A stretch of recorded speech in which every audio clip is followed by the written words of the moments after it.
So today we have got a couple of big news stories in the world of MMA to cover. Let's get right into this first one right here. We have got Ilia Topuria saying that he's training to fight either Islam Makhachev or Charles Oliveira next.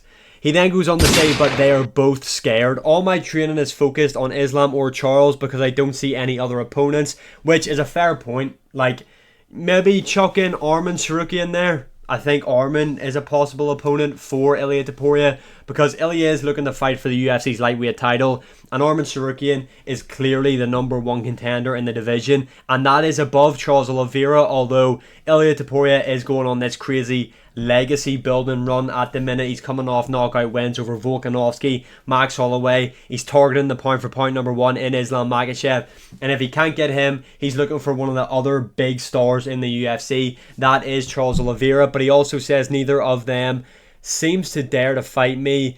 These are the symptoms of fear. We all know that, but it's normal. I'd be scared too. So this guy has read Conor McGregor's manual back to front. This shit right here saying that they are scared to fight him and he'd be scared too. This is Conor McGregor 101 and I'm here for it. But yes, Ilia Topuria, these are the two matchups that make the most sense for him. Honestly, I've said it time and time again, and I'm going to say it till I go blue in the face. Ilia Topuria versus Islam Makhachev is my dream fight in all of MMA. Like, from MMA, the beginning of MMA, till right now currently, if I can make any fight, it would be Ilia Topuria versus Islam Makhachev. And I'm going to be honest, and even Joe Rogan said he doesn't think the Ilia Islam matchup is going to happen next, and I believe that. I honestly think the UFC are going to do Islam Makhachev versus Justin Gaethje next, which is just, I can't even say the word that's on my mind because I don't know how YouTube will react to it. It's stupid. It doesn't make any sense at all. Like, what does a win over Gaethje do for Islam at this moment in time? Now, I know people might say, but all he's beating is featherweights. This guy's the pound for pound number 2 right now. I know for some bizarre reason John Jones is above him, but we all know John Jones and Dana White are moving like Peyton Talbot and Frank Ocean. That's the only reason he's there. Realistically, Ilia Topuria, the two best back-to-back wins in UFC history, this guy has over Volkanovski and Max Holloway.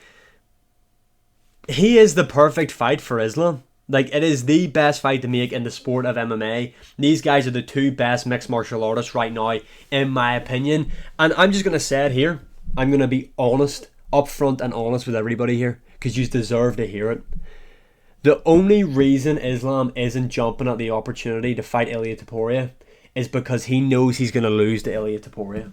And that's facts. That is the only reason Islam is not taking this matchup. I know people might say the featherweight thing, I understand that, but a win over Ilia Topuria right now does way more for his legacy than a win over Justin Gaethje does. 100%. Like, you cannot say Islam Makhachev is to beat Ilia Topuria. There's no way you can critique this guy's title reign outside of the Moicano matchup maybe. But again, that was just unfortunate circumstances that Arman had to pull out. That was just unfortunate. But to beat Volkanovski, a top 10 fighter of all time, the greatest featherweight of all time, was pound for pound number 1 on both occasions Islam Makhachev fought him. Now, people might disregard the second fight because Volkanovski took the fight on short notice. And if you want to disregard that, that is totally fine. But their first fight, those were two guys, the pound for pound number 1 and pound for pound number 2 going head to head. And they are pretty similar in weight. You know what I mean? Like, both Islam Makhachev, I thought he was much bigger than what he actually is. Don't get me wrong, the guy's a big lightweight, but I always expected him to be much bigger than what he actually is after hearing some people talk about him. I think they are going to do Ilia Topuria, Oliveira next. I think Islam doesn't want that smoke. He wants Ilia Topuria to earn his title shot. They say he hasn't beaten a lightweight. Yo, wake up, smell the roses. He knocked out Max Holloway, who is literally ranked number 5 in the UFC's lightweight division, I believe, who knocked out the guy you're wanting to fight. Let that sink in. If this isn't fear from Islam, I don't know what is. But Oliveira versus Topuria, that there, 5-round co-main event, International Fight Week. I mean, that there would be the perfect card for perfect fight, for the John Jones Tom Aspinall undercard. That could be the co-main event. You could literally give me John Jones Tom Aspinall main event, Oliveira Topuria 5-round co-main event, and the rest would be women's MMA matchups, and I would still watch the card. I would be happy with that. I would be, honestly. Either way, Ilya beats both of these guys. I'm just being honest. Ilya Topuria beats everyone in the lightweight division. Let's move on to this here. This really fucking annoys me for some reason. So Ilya Topuria explains why it's difficult for the UFC to hold an event in Spain. It's because of the agreement that UFC has with ESPN. This is why they need to get away from ESPN. ASAP and get on Netflix. The scheduling issue, because if they bring a numbered event to Spain, it would have to be at 4 a.m. or 5 a.m. to be prime time on US television. And I understand the US market is massive. That is where they pull most of their numbers from. So I don't see it as a very feasible to have everyone on their feet at 4 a.m. or 5 a.m. They've done this in the UK, and I was actually in America for that card, funny enough, so it was actually on good time for me. But the people in that arena, why the UFC done that, I will never understand. Even as an athlete, I don't see myself competing at that time. I already did it once in Abu Dhabi, where we had to fight at such a crazy time, and I don't want to do it again, to be honest. When did this become a rule, though? Because Usman versus Edwards 3 was at a normal time, and it was a numbered event. So when did this become a new rule? When did ESPN bring out this rule? Because, and this is the problem as well, like, I think this is an issue that's going to stunt the UFC's growth. Like, could you imagine if they bought Ilya Topuria, even a fight night, like, bring a fucking fight night there, make a stacked fight night card, Topuria, you could do Topuria Oliveira main event, that there sells out like that anywhere in Europe, and have Joel Alvarez versus, if he beats Benoit Saint Denis in the co-main event against another ranked lightweight. That there would sell out like that, and then have Topuria's brother on the card as well. Sells out instantly sells out, and helps you grow in a different place. Honestly, ESPN, in my opinion, with this stupid rule, is stunting the growth of the UFC. And the numbers are coming out that the pay-per-view buys are shit anyway. No wonder, because in America it's like $80 to $100 to buy an event. Who's paying for that? Like, if you work a bog standard minimum wage job, who is paying that money for the UFC? No wonder there's so many illegal streams. I just don't get this. Like, you know, it's solidified in America. And honestly, if I was American, I would like the idea of being able to watch the UFC at like dinner time.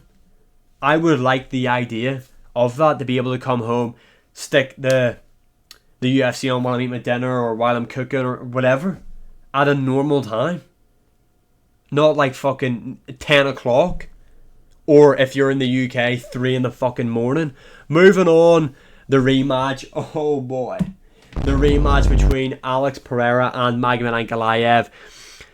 Pereira did say on the Ariel Helwani show that they haven't been in contact with him yet. Obviously, Ankalaev has been the one who has been tweeting out saying about August, which in my opinion would make me believe they're having a Saudi and Abu Dhabi or a Middle Eastern card in August. That's why he's gearing for that card. But Pereira said August is a good date and he will sign as soon as he gets the contract. So this is definitely the direction the UFC are going to go. In the light heavyweight division, it's the only direction that makes sense if we're all being upfront and honest here. There's no other fight. I mean, the only fight that you could maybe argue a point for would be Yuri Ankalaev, because they are beefing a bit, but that would only make sense if Pereira was injured and couldn't make the August date. That would be the only reason you would go for that matchup. Pereira, 3 title defenses in the light heavyweight division, knocked out every single one of those guys. The rematch needs to happen. Speaking of the rematch, Alex Pereira, obviously the rumours have been going around for quite some time now that Pereira had like some sort of virus and had a broken hand going into the matchup against Magomed Ankalaev at UFC 313. On the Ariel Helwani show, he did confirm that he was injured going into the matchup against Magomed Ankalaev. So I knew Ankalaev wasn't going to beat Pereira out and outright. You know what I mean? I knew Ankalaev didn't have the skills required to beat a fully fit Alex Pereira. And this just tells you. Alex Pereira reveals that he was injured with a broken hand and norovirus. I don't know what that virus is. I'm not a doctor. Someone let me know in the comments below. And he says that they were contemplating pulling out, but he doesn't regret not pulling out of the matchup. In all seriousness, this probably did have a factor to play. I mean, Pereira did not let his hands go like he normally done. I thought he looked awfully slow in there against Ankalaev. But again, I'm not taking anything away from Ankalaev. Ankalaev was just the better man on the night. Injuries or not, I'm sure Ankalaev was injured going into that matchup. I'm sure if Ankalaev had lost to Pereira, the injury excuses would have been flooding out from Ankalaev's camp. That's just normally how the cookie crumbles, unfortunately. Interesting to know that he was injured though. Hopefully we can get the matchup announced for August. I still think even a fully fit Pereira, it's still going to be a really, really close matchup. I just think Ankalaev's much better on the feet than what Pereira expected, and the takedown threat then makes Pereira a bit more hesitant on the feet.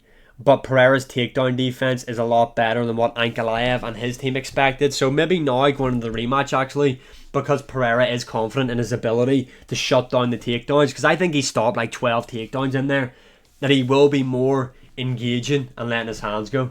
But you don't know. This is obviously a factor. If he was injured, that there will play a factor in it. And just closing off, just to add this in at the end, Alex Pereira reveals his plan was to get a super fight at heavyweight or a boxing match against Alexander Usyk if he had have beaten Magomed Ankalaev.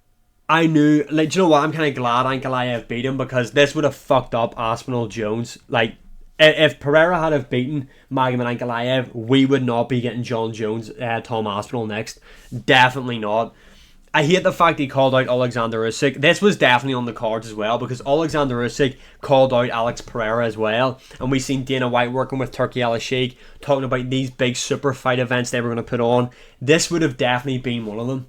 And I'm glad it's not happening, because Pereira would have got punched pillar to post by Alexander Usyk in that matchup. So I am glad that this did not happen. I hate the crossover stuff now. It was cool for McGregor Mayweather, but that they were the two biggest names in combat sports. Are they the two biggest ever in combat sports? Muhammad Ali has to be in there for a shout, but one of the two anyway, or 2 out of the 5, or however the fuck you want to phrase it. I don't know, but that there is completely different to this. I just would have no interest in seeing Pereira box Alexander Usyk, to be honest. Let me know your opinions on this in the comments below. And as always, thanks again, by the way, for 800 subscribers. 1k is on the way. And as always, like, share, subscribe. Thanks for the support. And I'll see you all again in the next one.